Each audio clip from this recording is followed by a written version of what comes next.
ಕಾರ್ತೀಕ ದೀಪಂ. ಧ್ಯಾನವನ್ನು ಒಬ್ಬರೇ ಮಾಡಬೇಕು. ಅನೇಕರು ಸೇರಿ ಮಾಡಿದರೆ ಪರಧ್ಯಾನವಾಗುತ್ತದೆ.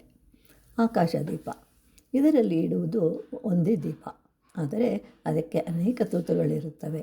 ಆದ್ದರಿಂದ ನೋಡುವವರಿಗೆ ಅದರೊಳಗೆ ಅನೇಕ ದೀಪಗಳಿರಬೇಕೆಂದು ಭಾವಿಸ್ಕೊಳ್ತಾನೆ. ಅದೇ ತೂತುಗಳನ್ನು ವಿವಿಧ ಆಕಾರಗಳಲ್ಲಿ ಮಾಡಿದಾಗ ನೋಡುವವರಿಗೆ ಅತ್ಯದ್ಭುತವಾಗಿ ಗೋಚರಿಸುತ್ತದೆ. ಅದೇ ರೀತಿ ನಿನ್ನಲ್ಲಿಯೂ ಬೆಳಗುತ್ತಿರುವುದು ಒಂದೇ ದೀಪ, ಅದೇ ದೈವ, ಅದೇ ಬೆಳಗುತ್ತಿರುವುದು, ಅದೇ ನಾನು. ಸಂತ ತುಕಾರಾಮ್ರವರು ಯಾವಾಗಲೂ ಹಾಡುಗಳನ್ನು ಹಾಡ್ತಾ ಹೋಗ್ತಾ ಇರ್ತಾರೆ. ಅದನ್ನು ಆ ಊರಿನ ರಾಜ ನೋಡ್ತಾನೆ. ಆಶ್ಚರ್ಯವಾಗುತ್ತೆ.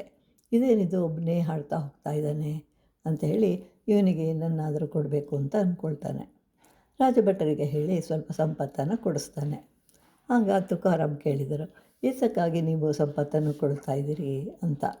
ಆಗ ರಾಜಭಟರು ಹೇಳಿದರು, ನಿಮಗೆ ಬಡತನ ಇರಬಹುದು ಅಂತ.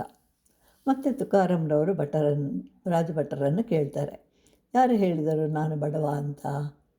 ಪಂಡರಾಪುರದ ವಿಠಲನು ನನ್ನ ಹೃದಯದಲ್ಲಿರುವಾಗ ನಾನೇಕೆ ಬಡವ?